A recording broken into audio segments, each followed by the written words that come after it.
नमस्कार।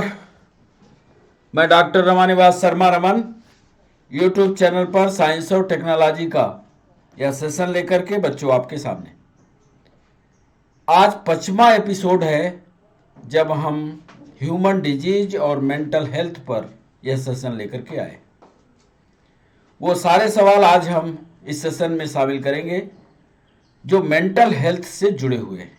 ऐसे सारे सवाल स्टाफ नर्स में, नीट में, स्टेट पीएससी में, यूपीएससी, एसएससी और पीएनएसटी में पूछे गए और कुछ सवालों को हमने नए तरीके से आपके सामने रखने की कोशिश की। हमारी यह क्लास शाम को 5 बजे लाइव होगी और यदि आपकी कोई क्वेरी है, कोई सवाल है तो शाम को 5 बजे हमारे साथ जुड़िए। अपने सवाल कमेंट सेक्शन में हमसे पूछिए, हम उसका जवाब देंगे। इसके पहले वाले वीडियो में यानी 4 एपिसोड जो हमारे थे उसमें हमने दिमाग से जुड़े हुए सारे सवालों का डिस्कशन आपके सामने रखा। ब्रेन की संरचना कैसी होती है इसको बायोलॉजी के चैप्टर में हमने विधिवत आपको पढ़ाया भी है। ब्रेन का कौन सा पार्ट और कौन सा हमारा शारीरिक एक्शन हमारे दिमाग को बीमार करता है, ये लगातार 4 एपिसोड में हमने आपको पढ़ाया है। आज 5वां एपिसोड है और यदि सारे रोग आज कवर नहीं हो पाएंगे तो इसका 6वां एपिसोड भी लाएंगे।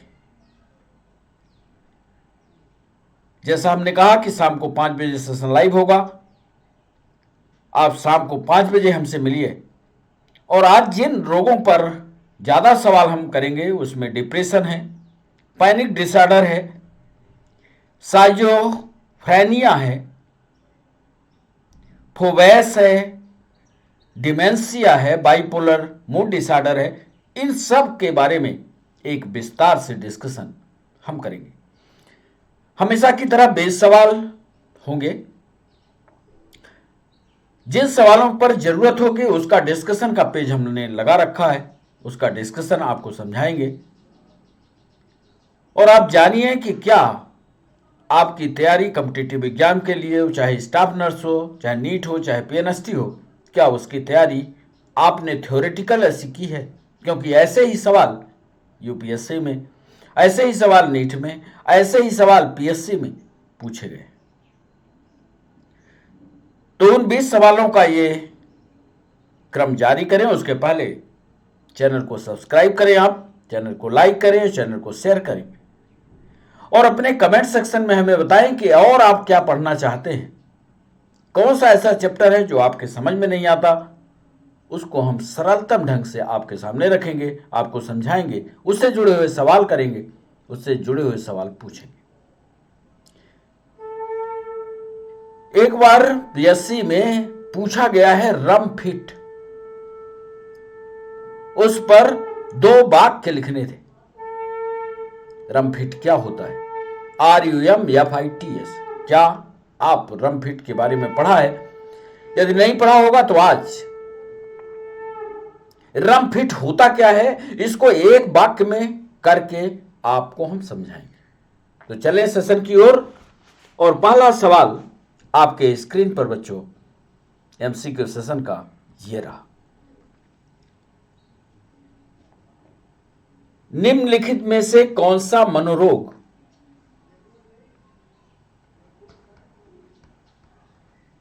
निम्नलिखित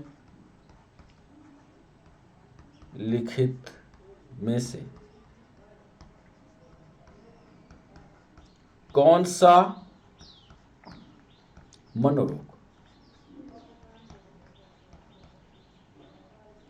सामान्यतः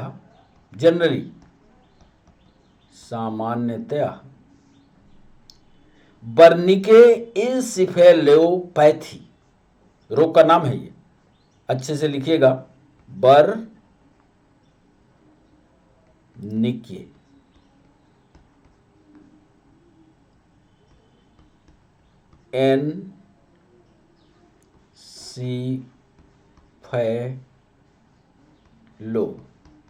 एनसीफेलोपैथी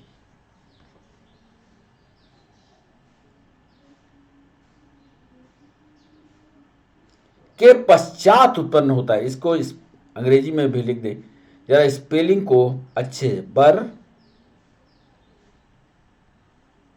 निके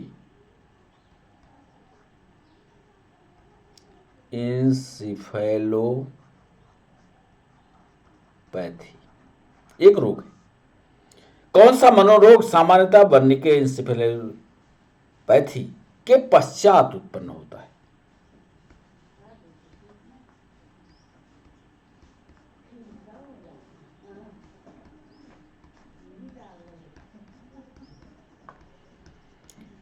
पहला सवाल हमने पूछा, निम्नलिखित में कौन सा मनोरोग, कोई रोग होने पर हम उसका ट्रीटमेंट कराते हैं। एक पैथी है जिसको वर्निके इंसेफेलोपैथी कहते हैं। वर्निके इंसेफेलोपैथी करने के बाद कौन सा रोग उत्पन्न होता है, यह आपको बताना है। क्या वो डिल्यूजन का रोग होता है?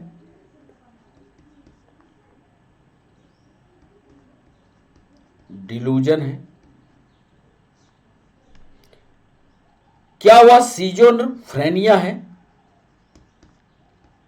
क्या वह सीजोफ्रेनिया है? सी ऑप्शन दे रहे हैं, क्या वह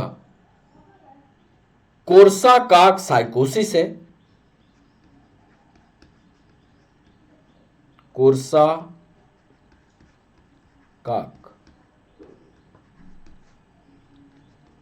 साइकोसिस है।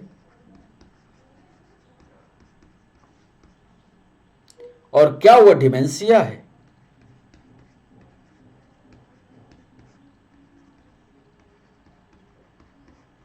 पहला सवाल हमने किया कि एक पैथी कराते हैं, एक ट्रीटमेंट कराते हैं जब आप मेंटल डिसऑर्डर पर होते हैं। वो पैथी है रिंकी इंसेफेलोपैथी। उसके बाद कराने के बाद, ये पैथी होने के बाद आपके शरीर में एक रोग होता है, एक मेंटल डिसऑर्डर होता है। क्या उसको डिल्यूजन कहते हैं? ये सारे रोगों के बारे में इसके पहले वाले एपिसोड में, पहले वाले वीडियो में सारा कुछ डिस्कशन हो चुका है। डिल्यूजन क्या है, सिजोफ्रेनिया क्या है, डिमेंशिया, सब कुछ बता चुके हैं। आज आपको बताना है कि रिंकी इंसेफेलोपैथी के बाद कौन सा रोग उत्पन्न होता है। सही जवाब कमेंट सेक्शन में आप हमको बताइए। दूसरा सवाल, अच्छा बच्चों, जो इसका उत्तर है उसका हम विधिवत डिस्कशन आपके सामने रखेंगे ताकि आपको याद हो जाए। और जो बच्चे 11th और 12th की तैयारी कर रहे हैं या नीट की तैयारी कर रहे हैं, उनको नोट्स बनाने में आसानी हो। दूसरा सवाल जो यूपीएससी में, पीएससी में, दोनों में पूछा गया, राइट 2 सेंटेंस अबाउट रमफोर्ट, रमपिट्स, रमपिट्स।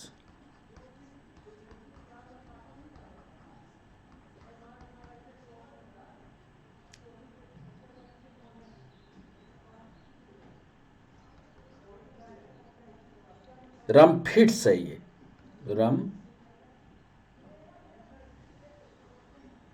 रमफिट्स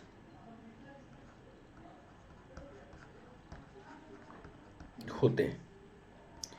ये ऑप्शन दे रहे हैं, लंबे समय तक, ध्यान से करिएगा, लंबे समय तक शराब का सेवन करने के बाद,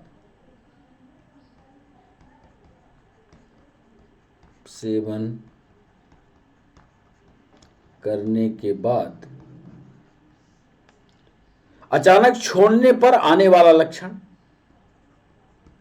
अचानक छोड़ने पर आने वाला लक्षण। बी ऑप्शन दे रहे हैं, प्रसव के पश्चात उत्पन्न होने वाले दौरे। बी ऑप्शन देखिएगा, प्रसव के उपरांत आने वाले दौरे। सी ऑप्शन दे रहे हैं, बचपन के दौरान बचपन के दौरान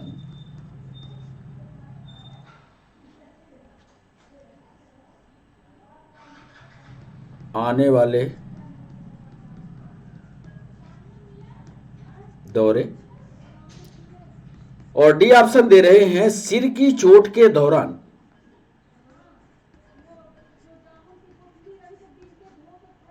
सिर की चोट के दौरान, चोट के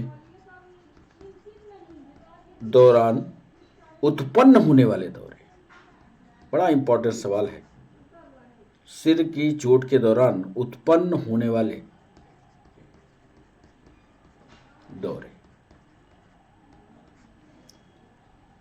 रम फिट्स होता है, सवाल को सुनिएगा, रम फिट्स कब होता है? इस पर यदि 2 लाइन लिखना हो तो आप लिख पाओगे, क्योंकि यदि सही उत्तर पता होगा तो 2 लाइन लिखना, या आज पता हो जाएगा तो 2 लाइन लिख पाओगे। हमने दिया ऑप्शन ए, लंबे समय तक शराब का सेवन करने के बाद अचानक छोड़ने पर आदमी जो है कुछ व्याकुल व्याकुल दिखता है। प्रसव होने के बाद, कुछ महिलाएं बच्चे को जन्म देने के बाद कभी कभी उनको वो दर्द का एहसास होता है और वो ऐसा लक्षण दिखाती है जैसे मिर्गी आ गई हो उनको। बचपन के दौरान ये दौरे हैं क्या? सिर की चोट के दौरान उत्पन्न होने वाले दौरे हैं। ये दूसरा सवाल था। सही जवाब डिस्कशन के कमेंट बॉक्स में करिएगा, हम इसको आपको समझाएंगे। तीसरा सवाल, डिप्सोमैनिया एक रोग, मेंटल डिसऑर्डर का डिप्सोमैनिया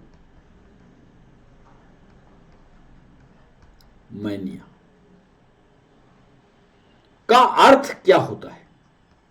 का अर्थ होता है,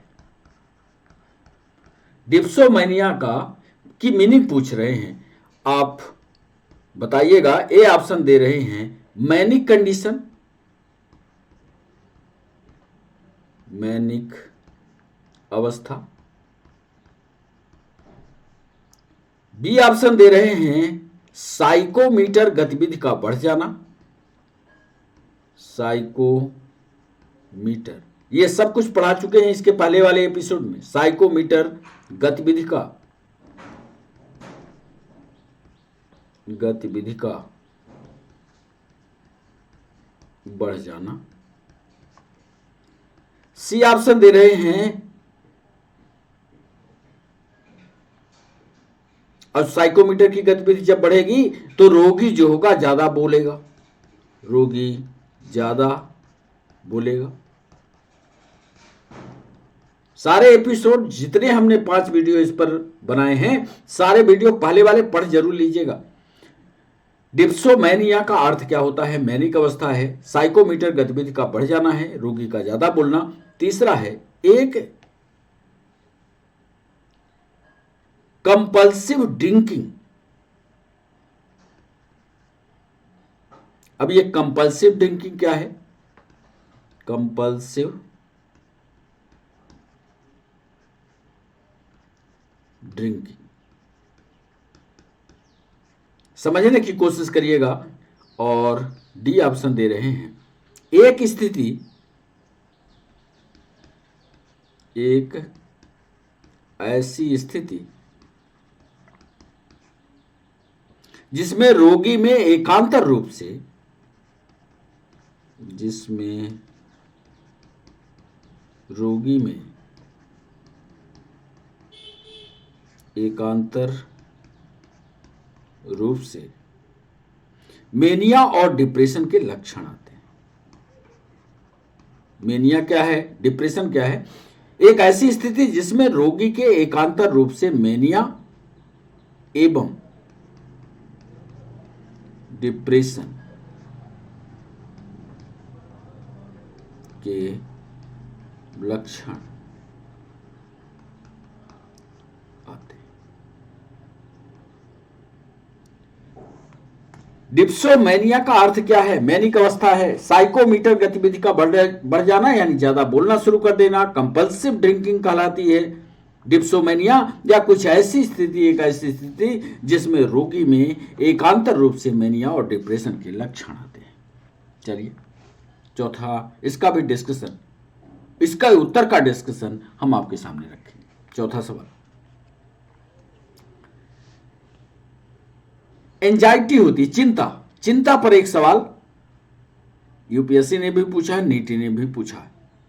चिंता को मानसिक रूप के, चिंता होना स्वाभाविक है, सबको होती है, पर चिंता कितनी दूर तक जायज है, कब तक वो जायज है, और जब यदि उससे बढ़ जाएगी तो मेंटल डिसऑर्डर की श्रेणी में आएगा। यही बनाया ये सवाल, समझिएगा।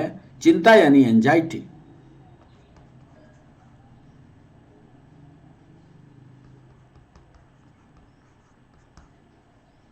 को मानसिक रोग की श्रेणी में,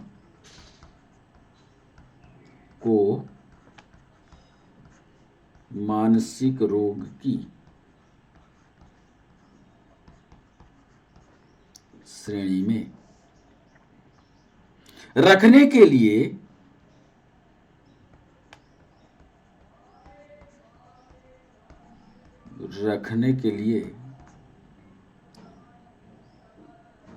चिंता कितने समय तक, चिंता कितने समय तक रहनी चाहिए? बड़ा जरूरी सवाल है, प्रैक्टिकल जीवन के लिए ये बड़ा इंपॉर्टेंट है। आए परीक्षा में ना आए, पर चिंता आपकी कितने समय तक रहनी चाहिए कि वो मेंटल डिसऑर्डर ना हो जाए, ये समझ लीजिएगा। ए ऑप्शन दे रहे, 2 माह तक, 2 महीने तक। बी ऑप्शन दे रहे हैं 4 माह तक। सी ऑप्शन दे रहे हैं 5 माह तक, और डी ऑप्शन दे रहे हैं 6 माह तक। चिंता मानसिक रोग की श्रेणी में आ जाए, इसके लिए समय कितना होना चाहिए? 2 महीने, 4 महीने, 5 महीने, 6 महीने? इसका भी सही जवाब कीजिएगा। 5वां सवाल आपके स्क्रीन पर, ये मानसिक रोग से ही जुड़ा हुआ सवाल। देखिए इस सवाल को हमने कैसे बनाया। स्वयं को असहाय, स्वयं को असहाय मतलब हमारे पास कुछ नहीं, ऐसा हमारे दिमाग में जब चलने लगे, हम कुछ कर नहीं सकते, हम आगे बढ़ नहीं सकते, जब ऐसा चले तो उसको कहते हैं असहाय, स्वयं को असहाय। निराश एवं बेकार समझना, निराश एवं बेकार समझना।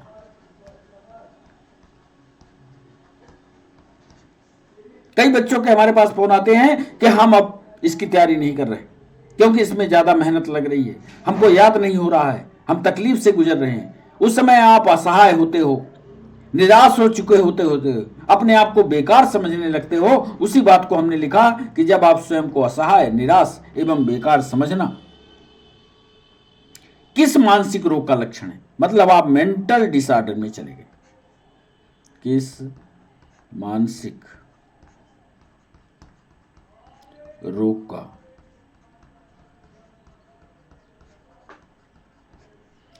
ए ऑप्शन दे रहे, क्या वो मैनिया है?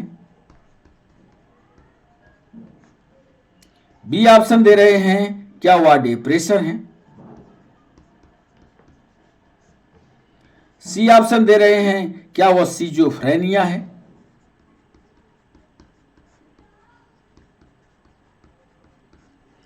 डी ऑप्शन दे रहे हैं, क्या वह हेलुसिनेशन है? हेलुसिनेशन है।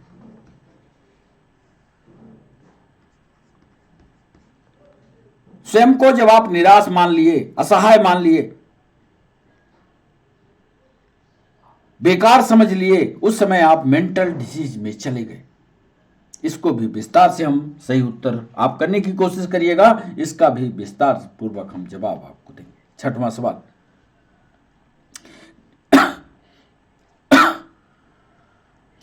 निम्न में से क्या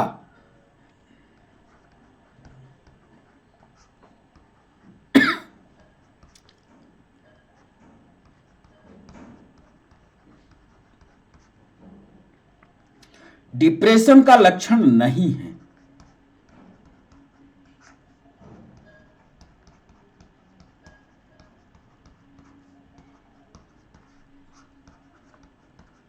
छठवां सवाल हमने पूछा कि यह बताइए कि डिप्रेशन का लक्षण कौन सा नहीं है। दिनचर्या में अरुचि, जो आप काम कर रहे हैं उसमें अरुचि हो जाए,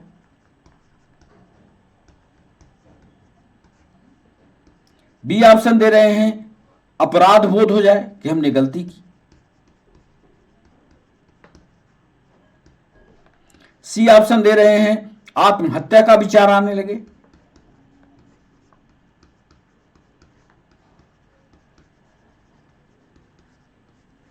और डी ऑप्शन दे रहे हैं भव्यता का आभास हो।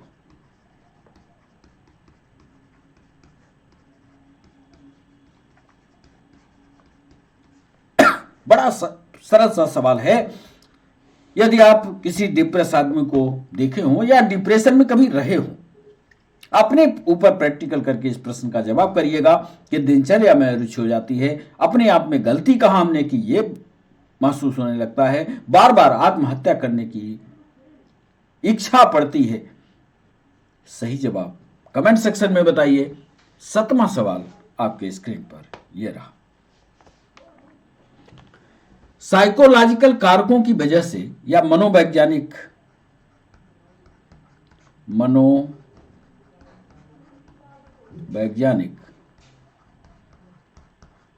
कारकों की वजह से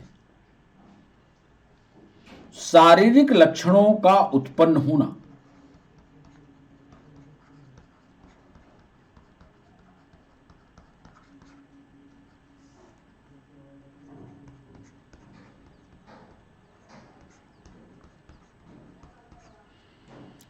मनोवैज्ञानिक कारकों की वजह से शारीरिक लक्षणों का उत्पन्न होना किस विकार के अंतर्गत आता है?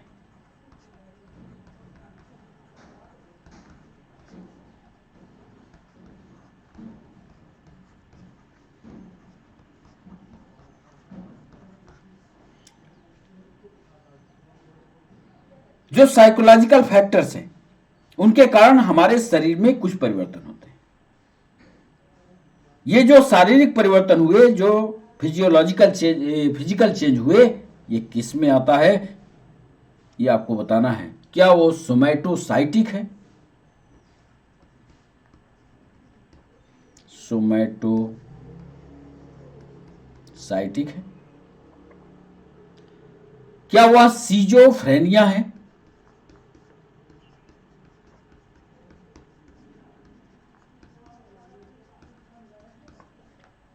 सी ऑप्शन दे रहे हैं क्या साइकोसोमैटिक डिजीज है?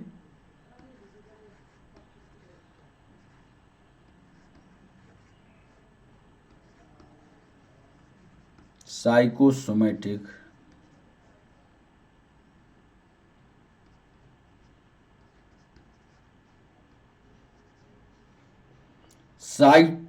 साइकोसोमैटिक डिजीज है। और डी ऑप्शन दे रहे हैं क्या वह फोबिक रोग है, डरने वाला रोग है? हमने पूछा मनोवैज्ञानिक कारकों की वजह से शारीरिक लक्षणों का उत्पन्न होना किस विकार के अंतर्गत आता है? सोमैटोसाइटिक है, सीजोफ्रेनिया है, साइकोसोमैटिक डिजीज है या फोबिक रोग है? 8वां सवाल आपके स्क्रीन पर। एक मानसिक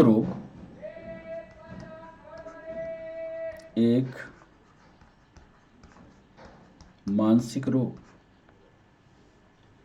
जिसमें नोटों को सही, ध्यान से सुनिएगा, ऐसा लोग करते हैं, जिसमें नोटों को सही गिनती कर लेने के बाद, सही गिनती कर लेने के बाद भी, मान लीजिए एक आदमी है जो नोट गिन रहा था, उसमें 100 नोट थे, 100 गिनने के बाद भी वो आदमी संतुष्ट नहीं है। एक मानसिक रोग जिसमें नोटों की सही गिनती कर लेने के बाद भी व्यक्ति के मन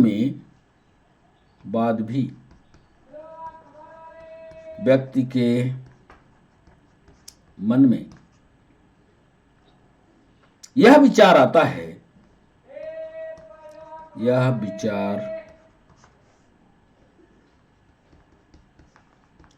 है कि नंबर ऑफ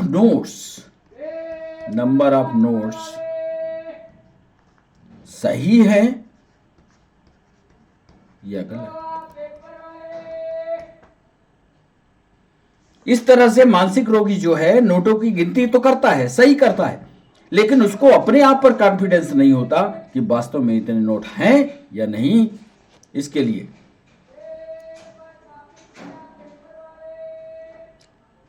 उस मानसिक रोग का नाम क्या है? उस मानसिक रोग का नाम है, ये ऑप्शन दे रहे हैं। क्या वो कंपल्सन है?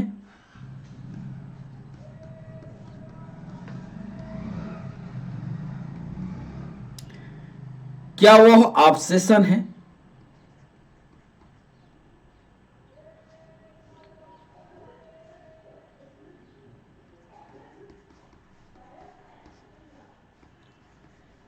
सी ऑप्शन दे रहे हैं, क्या डिल्यूशन है?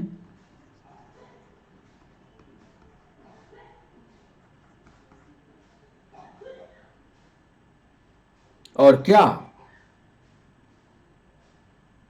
डिलेरियम है?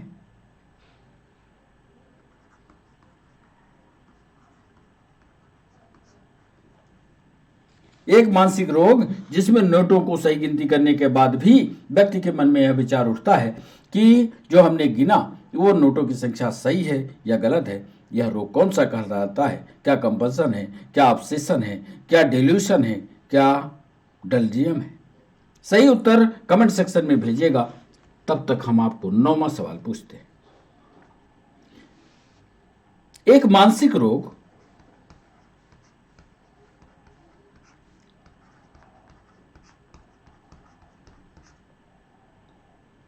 जिसमें रूढ़िवादी कथन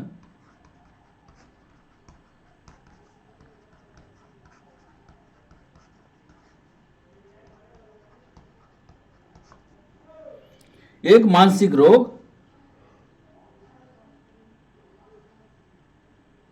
जिसमें रूढ़िवादी कथन या इसको रूढ़िवादी जो विचारधारा होती है, ऐसा होता है, इसको स्टीरियोटाइप स्पीच बोलते हैं अंग्रेजी में।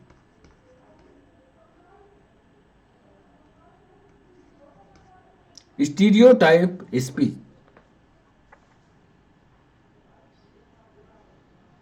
के नाम से भी जाना जाता है, के नाम से भी जाना जाता है। ये ऑप्शन दे रहे हैं, क्या वह मैनरिज्म है?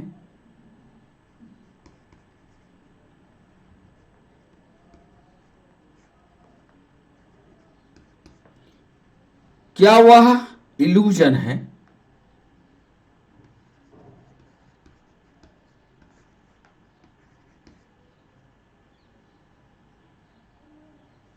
क्या वह हेलुसिनेशन है? हेलुसिनेशन है। और डी ऑप्शन दे रहे हैं, क्या वह बर्बिज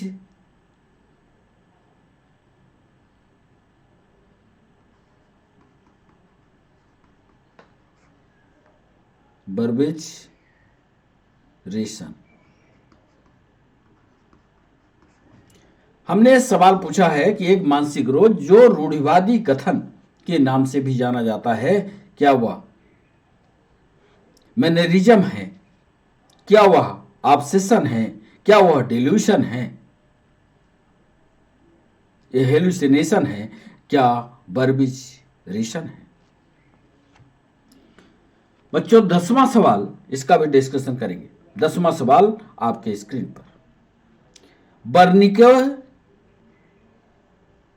इंसेफेलोपैथी, इसके पहले हमने एक सवाल बर्निको इंसेफेलाइटिस पर आपसे पूछा है, फिर पूछ रहे हैं 10वां सवाल कि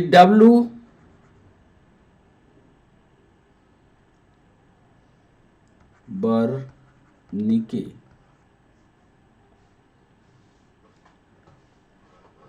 इंसेफेलोपैथी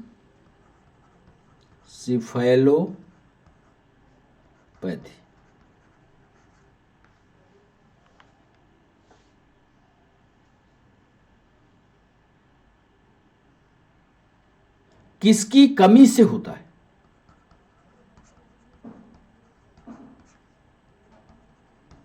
किसकी कमी से?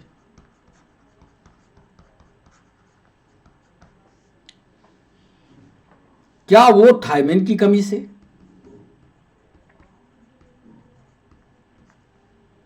बी ऑप्शन दे रहे हैं, क्या वह राइबोफ्लेविन के माध्यम कमी से?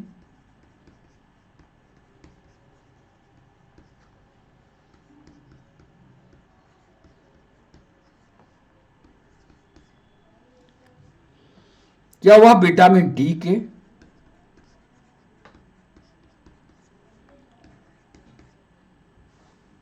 क्या वह विटामिन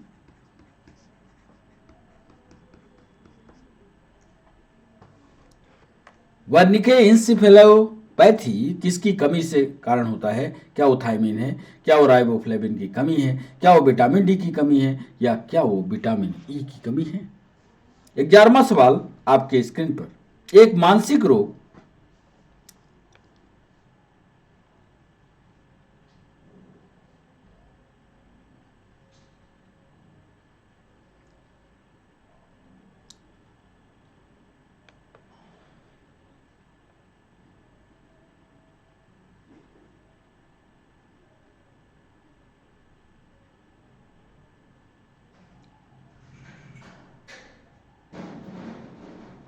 सवाल की गंभीरता को समझिएगा, तब उत्तर करिएगा, क्योंकि 2 सवाल एक जैसे हैं तो आपका 9वां भी गलत हो सकता है, 11th भी गलत हो सकता है। सोच विचार करिएगा। एक मानसिक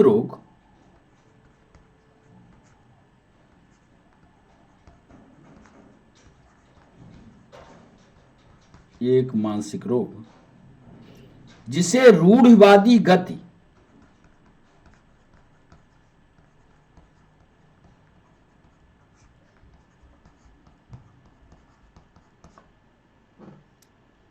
स्टीरियोटाइप मूवमेंट, वहां हमने क्या किया था? स्टीरियोटाइप स्पीच, यहां कह रहे हैं स्टीरियोटाइप मूवमेंट।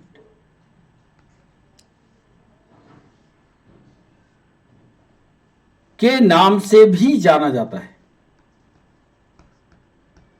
के नाम से भी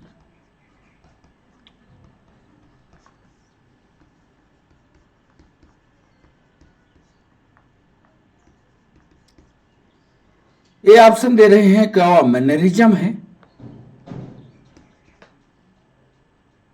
मैनरिज्म है या मेनिया से आया हुआ है? क्या वह इल्यूजन है?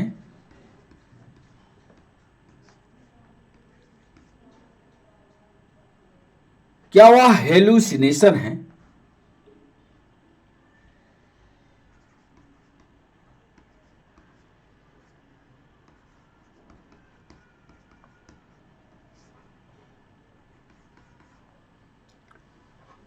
और क्या वह बर्बिज रीशन है?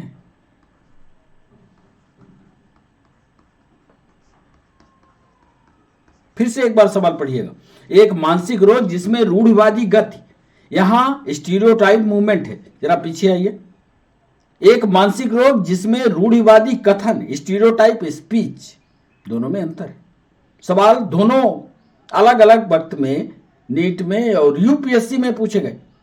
यहां स्पीच के बारे में पूछ रहा है और इस सवाल पर मूवमेंट के बारे में पूछ रहा है। सही जवाब 11वें सवाल का जरूर करिएगा।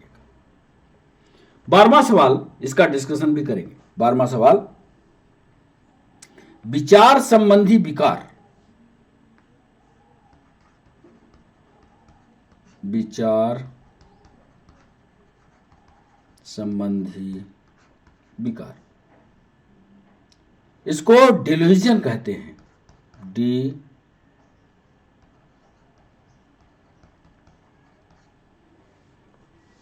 विचार संबंधी विकार का अर्थ होता है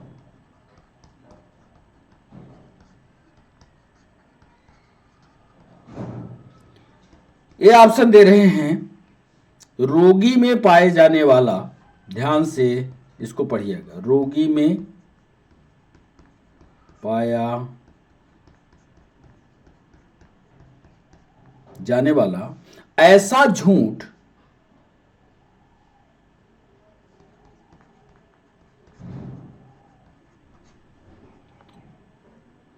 एवं स्थायी विश्वास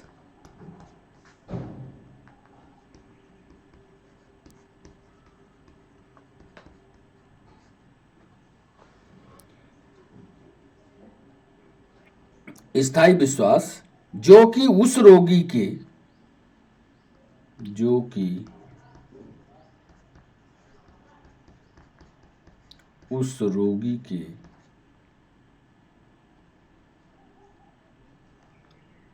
मेंटल लेवल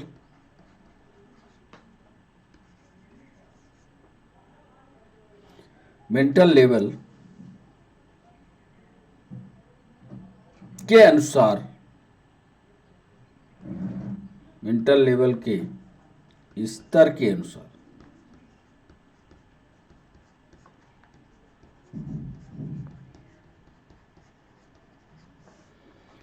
बी ऑप्शन दे रहे हैं, किसी उद्दीपन की अनुपस्थिति में भी,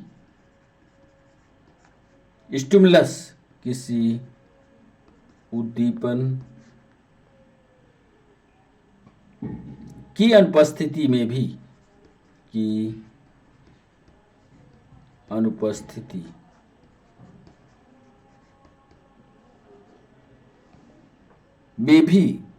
रोगी को उद्दीपन का आभास होता है। किसी उद्दीपन की अनुपस्थिति में भी रोगी को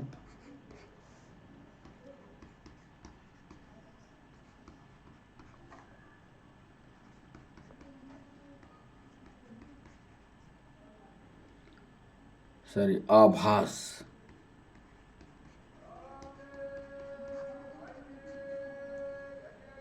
सी ऑप्शन दे रहे हैं, एक रोग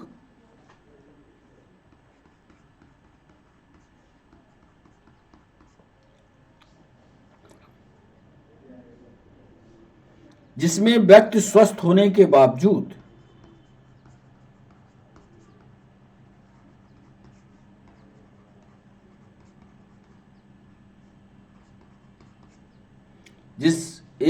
जिसमें व्यक्ति स्वस्थ होने के बावजूद अपने आप को बीमार समझता है।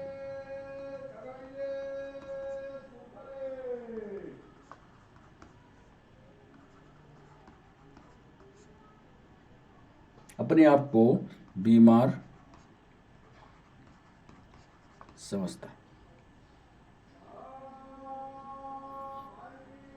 तथा ये भी जोड़ लेना इसमें, तथा रोज रोज अलग अलग डॉक्टर को अलग अलग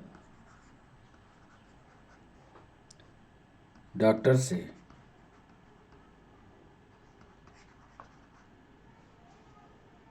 तो ये हमारा 12वां सवाल था। विचार संबंधी विकार का अर्थ क्या है? क्या वो रोगी में पाया जाने वाला ऐसा झूठ है या स्थायी विश्वास है जो कि उस रोगी के मेंटल लेवल के स्तर के अनुसार नहीं होता? किसी उद्दीपन की अनुपस्थिति में भी रोगी को उद्दीपन का आभास होता है।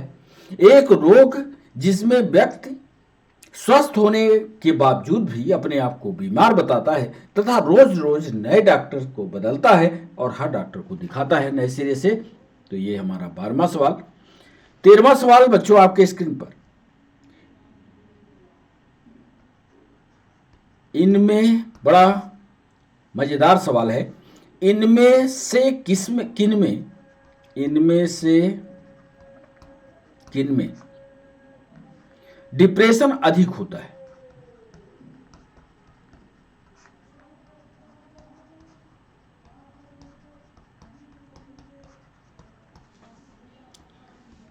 ये ऑप्शन दे रहे हैं।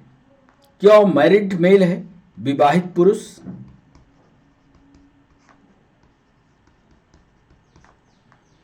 बी ऑप्शन दे रहे हैं क्या वह अविवाहित पुरुष है,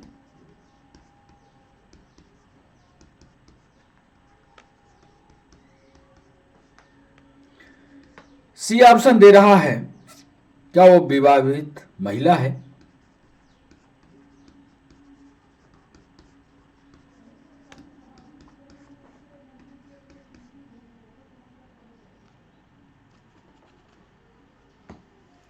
या ऐसी महिला जिसके 2 बच्चे हैं, ऐसी महिला जिसके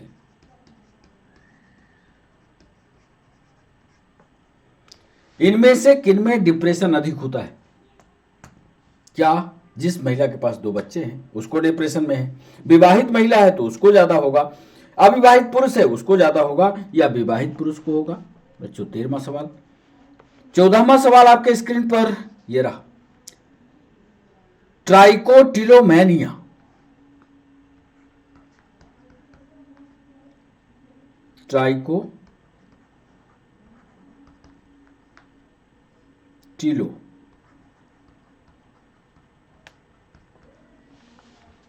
ट्राइकोटिलोमैनिया का अर्थ क्या है?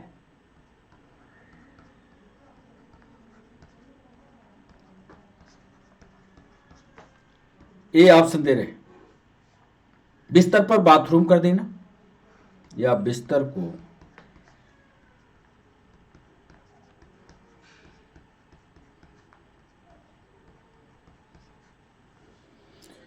को गीला करना है। बी ऑप्शन दे रहे हैं असामान्य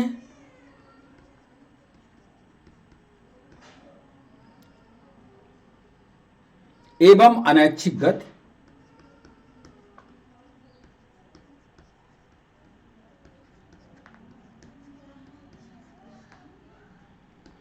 सी ऑप्शन दे रहे हैं स्वयं के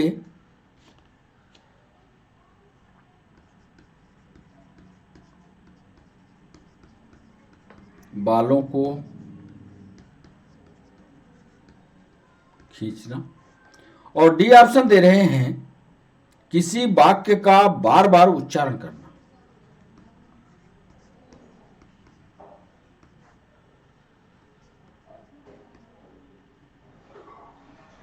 किसी वाक्य का बार बार उच्चारण करना।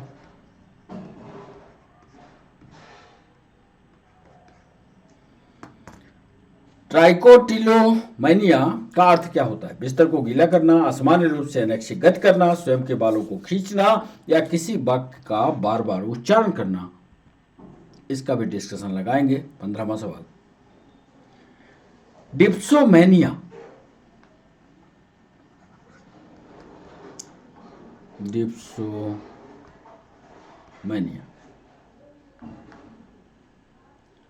किससे संबंधित है?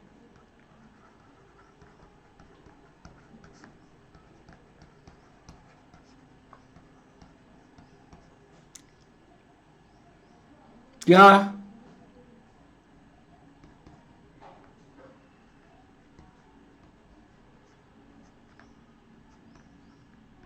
धूम्रपान करने वाले को? दूसरा ऑप्शन दे रहे हैं, या बी ऑप्शन दे रहे हैं शराब पीने वाले को, मदिरा पान। सी ऑप्शन दे रहे हैं सिर की चोट,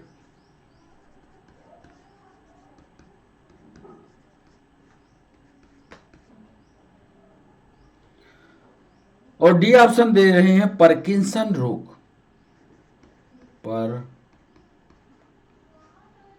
किंजे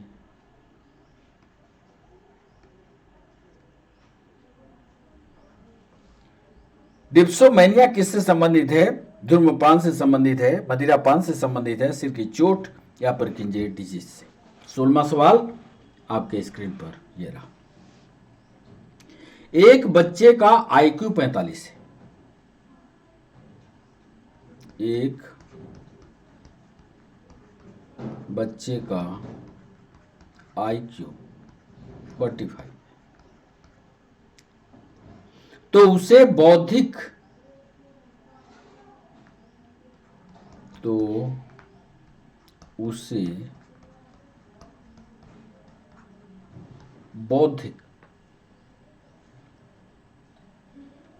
अशक्तता,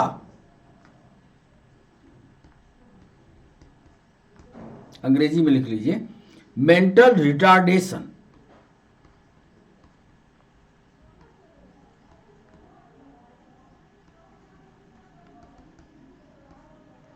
मेंटल रिटार्डेशन की किस श्रेणी में रखा जाएगा?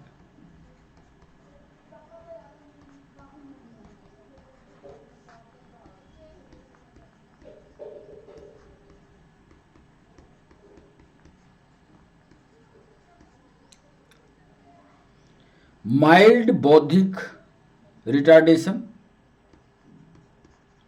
माइल्ड बौद्धिक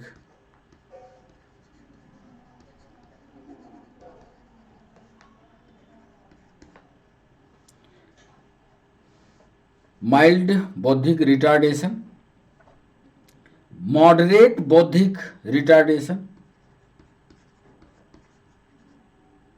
मॉडरेट बौद्धिक रिटार्डेशन मतलब माइल्ड माने बहुत कम, मॉडरेट माने थोड़ा ज्यादा, मॉडरेट, सीवियर खतरनाक, सीवियर बौद्धिक रिटार्डेशन, और डी ऑप्शन में दे रहे हैं प्रोफाउंड बौद्धिक अशक्तता।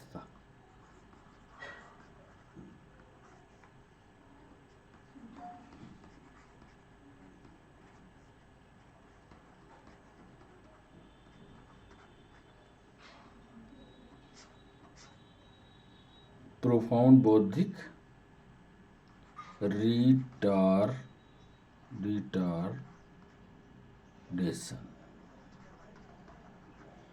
एक बच्चे का, ध्यान से सुनिए, एक बच्चे का आईक्यू 45 है, उसे बौद्धिक रिटार्डेशन की किस श्रेणी में रखोगे? माइल्ड है, मॉडरेट है, सीवियर है या प्रोफाउंड है? सही जवाब कमेंट सेक्शन में बताइए। ये रिटार्डेशन की प्रक्रिया क्या होती है, इसको हम डिस्कशन के पेज में समझाएंगे। 17वां सवाल, मंद बुद्धि,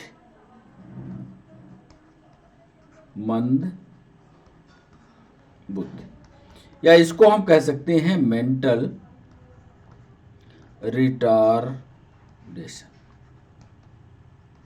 मेंटल रिटार्डेशन का कारण क्या है?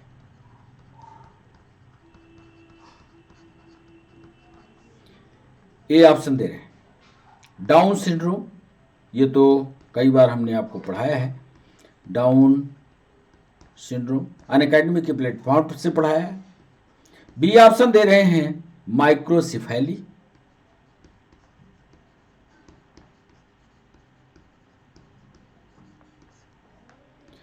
सी ऑप्शन दे रहे हैं जन्म के समय लगने वाली चोट, जन्म के समय लगने वाली चोट, और डी ऑप्शन दे रहे हैं उपरोक्त सभी।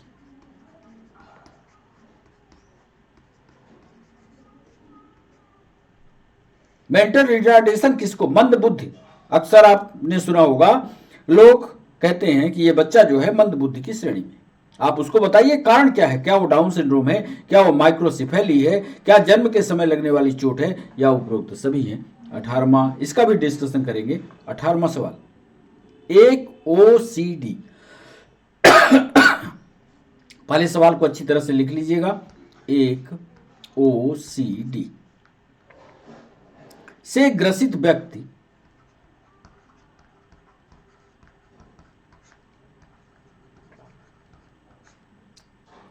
बार बार अपने हाथ धोता है।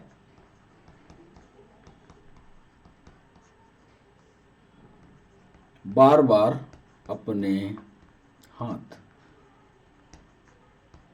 कई लोगों को देखा होगा आपने, कई लोग हाथ को बार बार धोते हैं, जितने बार, पूरे दिन में सैकड़ों बार धोते हैं। ओसीडी से ग्रसित व्यक्ति बार बार अपने हाथ धोता है, इसके पीछे का क्या कारण है? इसके पीछे का कारण क्या है? ए ऑप्शन दे रहे हैं, वह स्वयं को संक्रमण से बचा रहा, वह स्वयं को संक्रमण से बचा रहा। बी ऑप्शन दे रहे हैं, वह स्वयं को गंदगी से बचा रहा।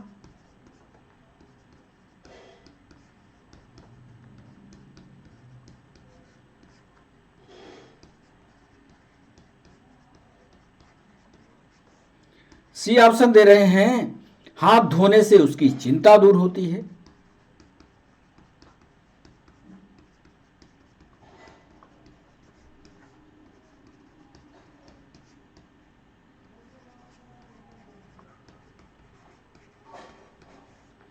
और डी ऑप्शन दे रहे हैं, ऐसा करने के लिए, ऐसा करने के लिए उसे डॉक्टर ने बोला है। ओसीडी से ग्रसित व्यक्ति बार बार हाथ धोता है, हाथ धोने के पीछे कारण क्या है यह बताना है। वह स्वयं को संक्रमण से बचा रहा है, वह स्वयं को गंदगी से बचा रहा है, हाथ धोने से उसकी चिंता दूर होती है, ऐसा करने के लिए उसे डॉक्टर ने बोला है। ये था हमारा 18वां सवाल। 19वां सवाल, सीजोफ्रेनिया की, सीजोफ्रेनिया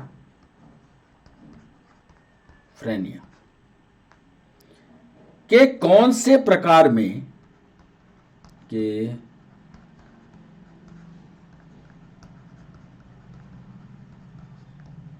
कौन से प्रकार में रोगी के मोटर या चालक, रोगी के चालक यानी मोटर, यहां पर सेंसरी और मोटर को पहचान लीजिएगा। नर्वस सिस्टम में सेंसरी क्या है, मोटर क्या है, यह हमने विस्तार से बताया। सीजोफ्रेनिया के कौन से प्रकार में रोगी के चालक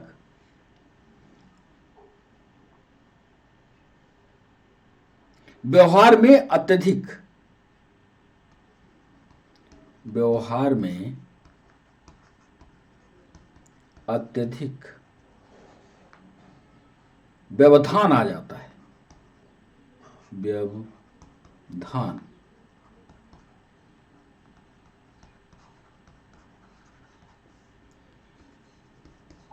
ए option catatonic, catatonic schizophrenia.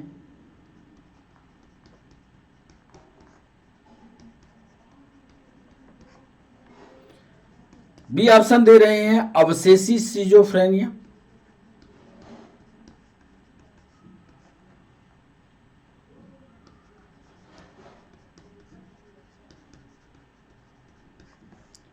C option दे रहे हैं हेबेफ्रेनिक, हेबेफ्रेनिक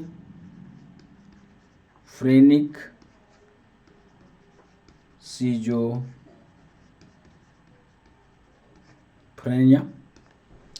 और डी ऑप्शन दे रहे हैं पैरानॉइड सीजोफ्रेनिया।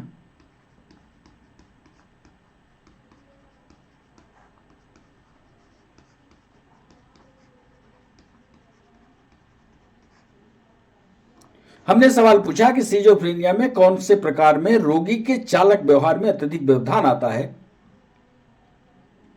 चालक माने एक होता है सेंसरी, एक होता है मोटर। सेंसरी जो है मैसेज ब्रेन को देता है, अब मोटर जो है मैसेज को अंग तक पहुंचाता है और उस अंग के द्वारा, उस मैसेज के द्वारा अंग क्रिया करता है। अब बताइएगा, केटाटोनिक सिजोफ्रेनिया, अवशेषी सिजोफ्रेनिया, हेबेफ्रेनिक सिजोफ्रेनिया या पैरानाइड सिजोफ्रेनिया है।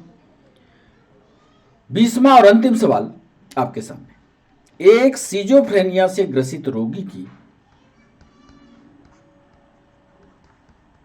एक सिजोफ्रेनिया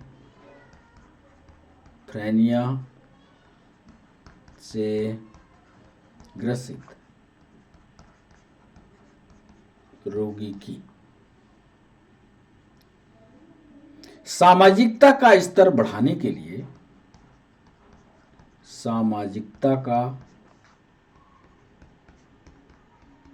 स्तर बढ़ाने के लिए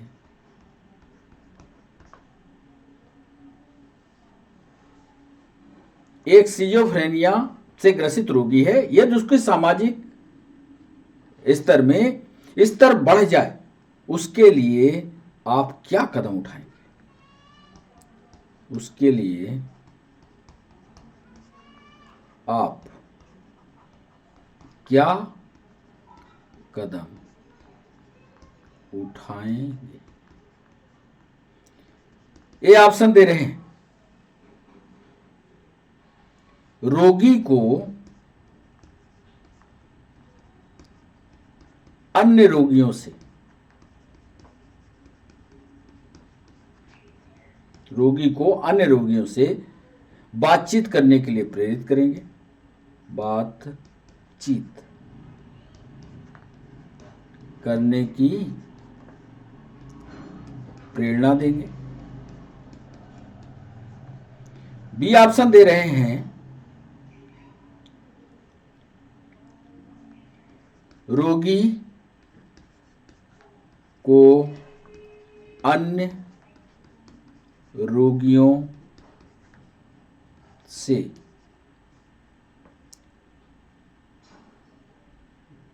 खिलवाएंगे,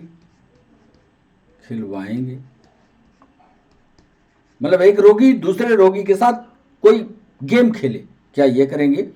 सी ऑप्शन, अब यदि आपको सिजोफ्रेनिया पता होगा तभी ये उत्तर बनेगा। यदि रोगी समूह में, यदि रोगी समूह में अच्छी गतिविधि करता है, मतलब जो रोगी है और ग्रुप में बैठा हुआ है, अच्छी गतिविधि कर रहा है, अच्छा प्रेजेंटेशन कर रहा है, यदि रोगी समूह में अच्छी गतिविधि करता है,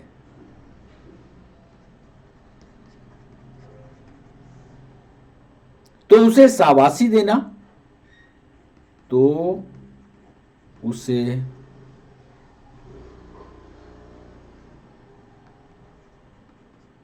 शाबाशी देना तथा पीठ थपथपाएंगे। और डी आपसे पूछ रहे हैं, उपरोक्त सभी करें।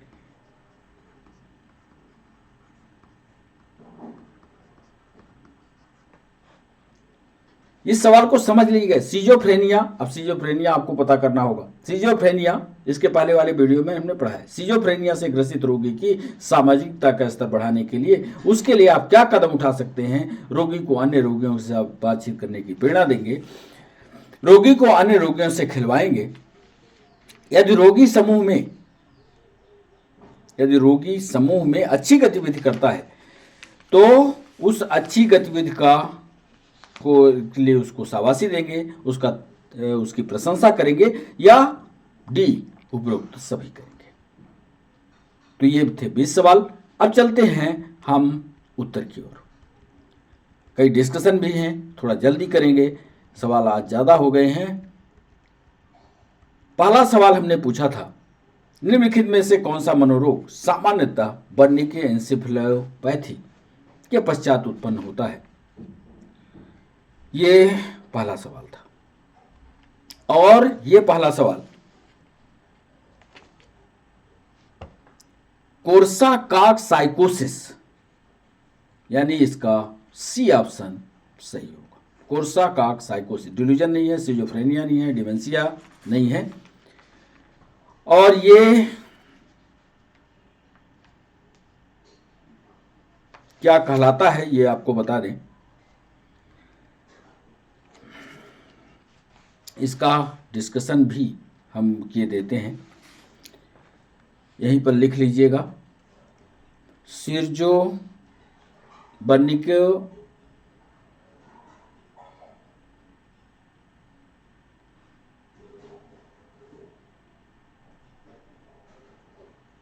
बर्निके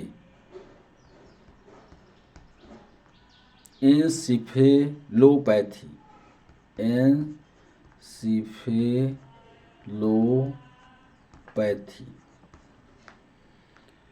मनोरोग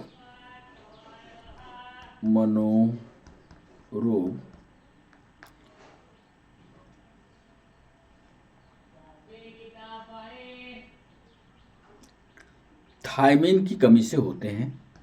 थायमीन की कमी से होते हैं। एक बात तो ये देखिएगा, और जब थायमीन की कमी हो जाती है तो एक और रोग होता है, जैसे बेरी बेरी, ये भी रोग थायमीन की कमी से होता है। और इसके अलावा कोर्साकॉफ साइकोसिस, कोर्साकॉफ साइकोसिस भी थायमीन की कमी होती है, और थायमीन की कमी से ये भी रोग होता है। तो ये पहला सवाल था कि निम्नलिखित में कौन सा मनोरोग सामान्यतः वर्निके एन्सेफेलाइटिस के पश्चात उत्पन्न होता है। कोर्साकॉफ साइकोसिस है, जिसमें थायमीन की कमी होती है। थायमीन की कमी से बेरी भी होता है, ये ध्यान रखिएगा। रमफिट्स क्या है? रमफिट्स, इस पर डिस्कशन नहीं है, इसमें सीधा उत्तर है। रमफिट्स होता है यदि आप लंबे समय तक शराब पीते हैं और फिर शराब को अचानक छोड़ते हैं और लंबे समय तक आप उसी में खोए रहते हैं, पीते नहीं हैं पर उसी समय में खोए रहते हैं, तो अचानक छोड़ने पर जो लक्षण आता है उसको रमफिट कहा जाता है। रमफिट पर यूपीएससी ने 2 वाक्य लिखवाए हैं, तो यूपीएससी वाले बच्चे इसको पढ़ें। डिप्सोमेनिया, तीसरा सवाल,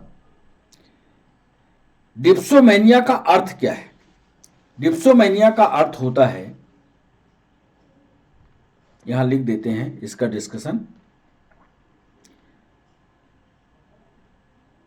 जिसमें रोगी को रुक कर शराब पीने की तीव्र इच्छा होती है।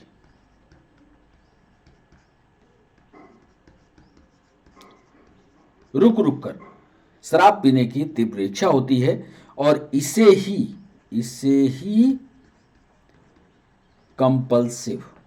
कंपल्सिव ड्रिंकिंग कहा जाता है।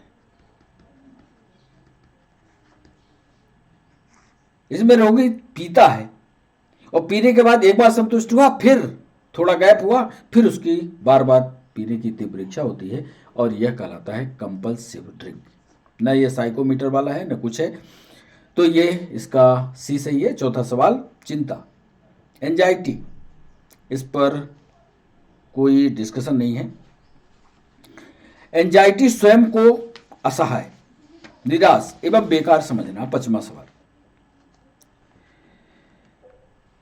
और ये लक्षण जो है आप भी जानते हैं, ये डिप्रेशन का लक्षण है। डिप्रेशन को पढ़ लीजिएगा, डिप्रेशन पर भी आंसर राइटिंग हुई है एक बार, तो डिप्रेशन क्या होता है, क्या उसके लक्षण, डिप्रेशन पढ़िएगा। ये इसको पढ़ाना पर स्वयं को असहाय, निराश एवं बेकार। इस पर भी लिख लीजिए थोड़ा। निराशा और अवसाद उसी भाषा में लिखाई देते हैं। निराशा, निराशा और दो शब्द हैं, और अवसाद। निराशा और अवसाद की अवस्था, की अवस्था डिप्रेशन है। इसका भी नोट्स बनाइए, इसको भी लिखिएगा अच्छे से। निम्न में से क्या डिप्रेशन का लक्षण नहीं है? छठवां सवाल हमने पूछा, कौन सा डिप्रेशन का लक्षण नहीं है? तो यदि आपकी दिनचर्या में अरुचि हो गई तो ये तो है ही है। अपराध बोध होगा, कोई गलती की आपने, आत्महत्या का विचार आता है, और एक नहीं होता कि आप भव्य हैं, एक नहीं होता, इसलिए डी ऑप्शन इसका सही होगा। मनोवैज्ञानिक कारकों की वजह से शारीरिक लक्षणों का उत्पन्न होना किस विकार के अंतर्गत आता है? सातवां सवाल, यह साइकोसोमैटिक रोग है। साइकोसोमैटिक डिजीज इसको कहते हैं। सातवें सवाल को, इसका भी डिस्कशन हम लिख देना चाहते हैं, साइकोसोमैटिक कंडीशन क्या होती है, पर इस पर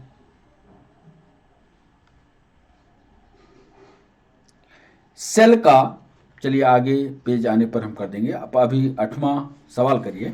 आठवां सवाल हमने पूछा है,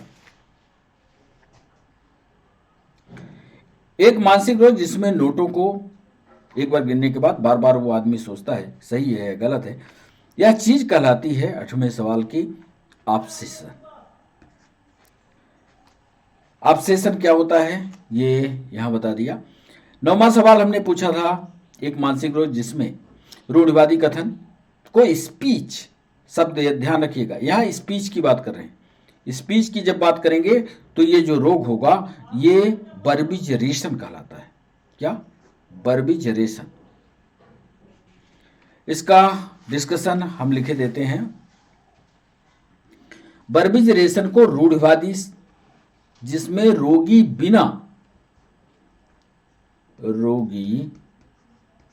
बिना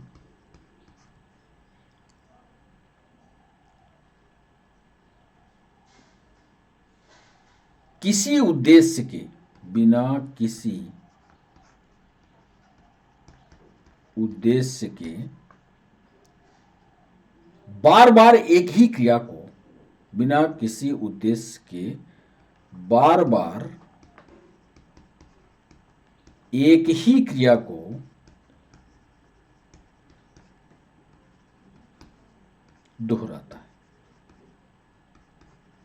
नोट्स जब बनाइएगा तो चारों तरफ से इसकी भाषा को सेट कर लीजिएगा। रोगी बिना किसी उद्देश्य के, बिना किसी एम के, बिना किसी तथ्य के उसी बात को बार बार दोहराता है। तो ये हमारा 9वां सवाल था। 10वें सवाल पर हमारा प्रश्न था कि वर्निके एन्सेफेलाइटिस में, तो ये पहले ही हम डिस्कस कर चुके हैं, तो इसका सही जवाब होगा थायमिन। एक मानसिक रोग जिसमें रूढ़िवादी गति, स्टीरियोटाइप मूवमेंट, वहां स्पीच थी, यहां मूवमेंट है। और 11वें सवाल पर इसको मैनरिज्म कहा जाता है। अब आप कहोगे ये साहब मैनरिज्म क्या होता है, तो इसलिए इसका भी चाहते हैं, वहां किसी बात को दोहराता है, अपनी बात को लगातार बोलता है बिना किसी उद्देश्य के। और यहां पर क्या होगा ये देखिएगा, बिना किसी उद्देश्य के, बिना किसी उद्देश्य के बार बार एक ही क्रिया को, बार बार एक ही क्रिया को, वहां बोल रहा था, यहां एक्शन में है, रिएक्शन में है, बार बार एक ही क्रिया को दोहराता है। इसका भी नोट्स बनाइएगा। फिर इसके बाद चलते हैं मंद बुद्धि पर। अगला सवाल था 12वां सवाल, विचार संबंधी विकार डिल्यूजन का अर्थ क्या होता है? 12वां सवाल, इसमें रोगी में पाए जाने वाला ऐसा झूठ एवं स्थायी विश्वास जो कि उस रोगी के मेंटल लेवल के स्तर के अनुसार नहीं होता। ऐसा स्थायी विश्वास, ऐसा झूठ, ऐसा लंबा झोंकता है जिसको आप झोंकने वाला लोग कहते हैं, विचार संबंधी डिल्यूजन कहलाता है, गप, जो उसके मेंटल लेवल से ऊपर। जैसे खड़ा हो कोई आदमी, अरे कल तो हम चांद पर गए थे, क्या ऐसा संभव है? तो जब वो मेंटल लेवल से ऊपर की बात करे तो उसको कहते हैं डिल्यूजन। पढ़ लेना इसको। इनमें से किस में डिप्रेशन अधिक होता है? ये बढ़िया सवाल था। 13वां सवाल, और 13वें सवाल पर, जिस भी पुरुष की शादी नहीं होती वो सबसे ज्यादा डिप्रेशन में होता है। सबसे ज्यादा डिप्रेशन का जो आंकड़ा निकाला गया है वो अविवाहित पुरुष में है, इसलिए ध्यान रखिएगा, विवाह जरूरी है। ट्राइकोटिलोमैनिया का अर्थ क्या है? 14वां सवाल, इसका अर्थ है कुछ लोग सीधे बैठे रहते हैं और अपने ही बाल को खींचते रहते हैं। ट्राइकोटिलोमैनिया का अर्थ होता है स्वयं के बालों पर लगातार एक्शन में जाना। यह भी मेंटल बीमारी है। यदि आप बाल खींचते हो छोड़ दीजिए, नहीं तो आप भी मेंटल डिसऑर्डर में शामिल हो जाएंगे। यह मानसिक विकार है। स्वयं का बाल खींचना, स्वयं का बाल खींचना, और ये बाल खींचना पुनरावर्ती हो, मतलब एक बार खींच लिया ऐसा नहीं, बार बार पुनरावृत्ति कीजिए उसी को। तथा यदि आप बाल नहीं खींचते हैं तो आपको लगता है कोई चीज छूट गई, आप नशे से दूर हो गए, और जब बाल खींचने की प्रबल इच्छा हो,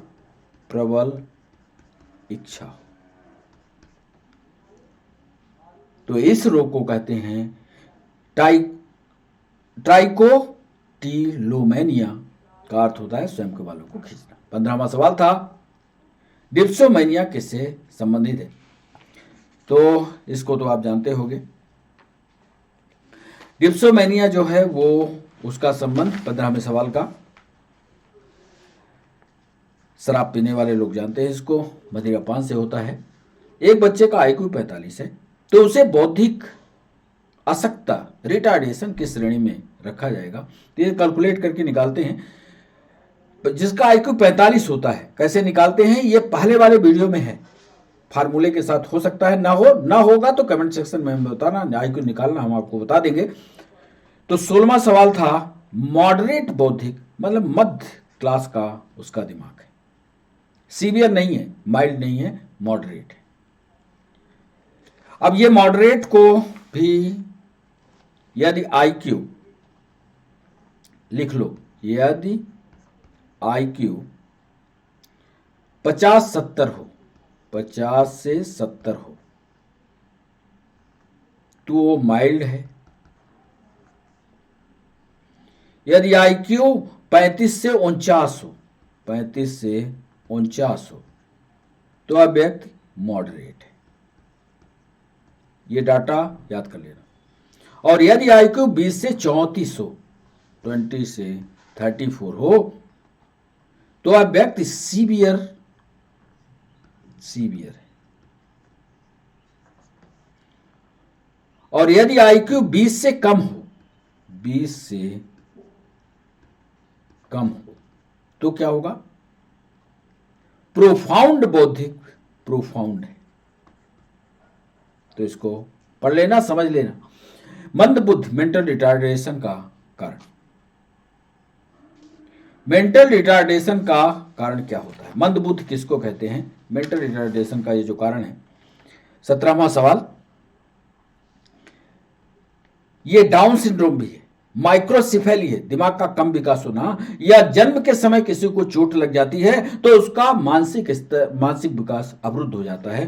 तो इसका सही जवाब होगा उपरोक्त सभी। मंद बुद्धि का 17वां सवाल का तीनों गुण मतलब डाउन सिंड्रोम भी, इसके अलावा माइक्रोसिफेली भी, दिमाग का कम विकसित होना। माइक्रो का मतलब होता है छोटा, सिफेली का मतलब होता है सिफेलिक रीजन। ये आपको याद होता होगा, ब्रेन में आप पढ़ते हैं, तो इसको करिएगा। 18वां सवाल, एक ओसीडी से ग्रसित व्यक्ति बार बार अपने हाथ धोता है। 18वां सवाल, वह स्वयं को संक्रमण से बचा रहा है क्या? वह स्वयं को गंदगी से बचा रहा है, हाथ धोने से उसकी चिंता दूर होती है। ऐसा करने के लिए उसे डॉक्टर ने बोला है।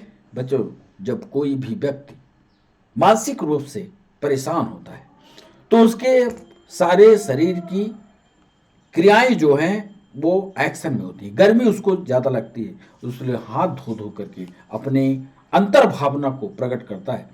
तो हाथ धोने से उसकी चिंता जो है, जो कष्ट है, वो दूर होता है। इसलिए इसका सही जवाब होगा सी। 19वां सवाल, सिजोफ्रेनिया में कौन से प्रकार के रोगी के चालक व्यवहार में अत्यधिक व्यवधान आ जाता है? 19वां सवाल, और यह केटाटोनिक सिजोफ्रेनिया कहलाता है। इसको पढ़ लीजिएगा। समय ज्यादा हो गया इसलिए हम थोड़ा स्पीड ले रहे हैं। सिजोफ्रेनिया में ग्रसित रोगी की सामाजिकता का स्तर बढ़ाने के लिए उसके लिए आप क्या कदम उठाएंगे? 20वां सवाल, और उसके लिए रोगी को अन्य रोगियों से बातचीत करने की प्रेरणा देंगे। कोई सिजोफ्रेनिया में चला गया, वो किसी से बात नहीं करना चाहता, कोई खेल खेलना नहीं चाहता, वो अंडरग्राउंड जाना चाहता है, अंधेरे में रहना चाहता है। ऐसे मानसिक रोगी को अन्य रोगी के संपर्क में रखिए, उसको सिखाइए खेलना भी, उसको सिखाइए बातचीत करना भी। यदि रोगी समूह में अच्छी गतिविधि कर रहा है, सिजोफ्रेनिया से ग्रसित है, अच्छी गतिविधि कर रहा है, तो उसे शाबाशी भी दीजिए, यानी उपरोक्त सभी करेंगे। यदि आपके पास ऐसा मिलता है तो आपको सिजोफ्रेनिया से ग्रसित ऐसे बच्चों को, ऐसे लोगों को आप अपने आसपास पहचानिए, उनकी मनोभाव को पहचानिए। यदि आप भी किसी ऐसे मनोभाव से गुजर रहे हैं तो अपने मनोभाव को ठीक करिए, समाज में शानदार जिंदगी जिए। तो बच्चों, अब चलने का हुआ समय। आज का सेशन बस यहीं तक, फिर मिलते हैं नए सेशन के साथ। तब तक के लिए बाय बाय, नमस्कार।